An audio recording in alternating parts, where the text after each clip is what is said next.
Dear colleagues, I think we got some very clear messages about the dyslipidemia and primary prevention. Professor Gavina clearly highlighted that we still remarkably underestimate or undertreat actually cardiovascular risk in our patients. The causes are complex. We rarely formally assess cardiovascular risk. We never use actually risk in answer. We also use this stepwise approach that takes time and basically results in a remarkable clinical inertia. The bottom line is that we treat probably 10-20% of the people properly. The other 80% are under treatment and off target. There are two key issues that Professor Gavina actually showed us. It's adherence and persistence. They're crucial because if you take even a very effective drug, but after 2 months you stop taking the drug, it doesn't work in terms of prevention of cardiovascular risk. So this is really a key point. So adherence, persistence, and please do not stick with all the categories of primary and secondary prevention, being secondary at the very high risk cardiovascular risk. Primary prevention, of course, they are intermediate risk at the best. Not true. Please perform a formal assessment using the algorithm prevent score 2 of our patients' cardiovascular risk. Let's treat our patients based on cardiovascular risk. Okay, there are patients with diabetes, for example, and target organ damage that are very high cardiovascular risk, even without having had an event. So forget about primary and secondary. Let's calculate cardiovascular risk and remember, treat the patients appropriately from the very beginning. Persistence and adherence are key, actually. Professor Leo Perez de Isla showed us that the disease is really atherosclerosis. We tend to associate disease with the events, which is really complication of the disease. That moves the approach earlier in life, actually. So the earlier we treat our patients based on their cardiovascular risk, the greater the benefit down the line. So it's based on the fact that we decrease the lifetime exposures, okay, of a risk factor such as LDL cholesterol.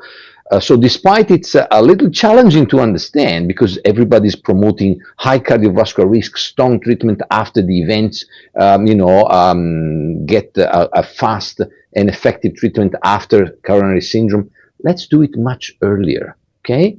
Because he clearly, Professor Perez de Isla clearly showed that those who get events are those that were at high and very high risk and not properly treated before the events. So we should start early. And in the real world, actually, most patients at high and very high cardiovascular risk do not achieve LDL goal. So actually, atherosclerosis starts early. We should start treatment before waiting the complication, which is the event.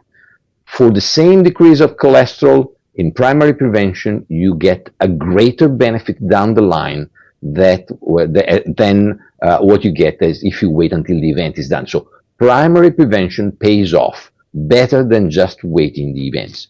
And then Professor Hani Sabur gave the answer to Professor Gavina's questions.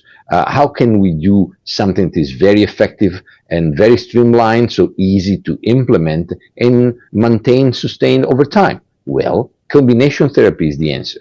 And actually avoiding multiple pills, single pills combination is the secret. So he clearly showed that patients at high and very high risk should start not event, forget events. Let's say even before the events, primary prevention, high and very high, should start with the combination statin, ezetimibe, eventually adding bempedoic acid if that is not enough to achieve the target.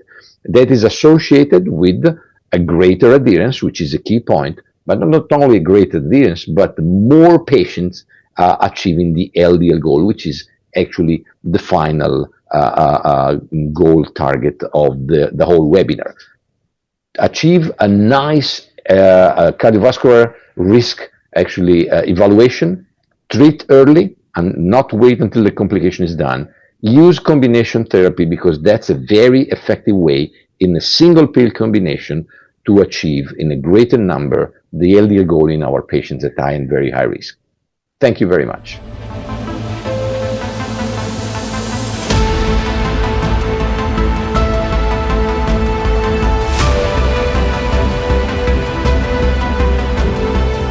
Post your questions in the comment box. The experts will reply. and the CVMD Channel Secretariat will post their feedback.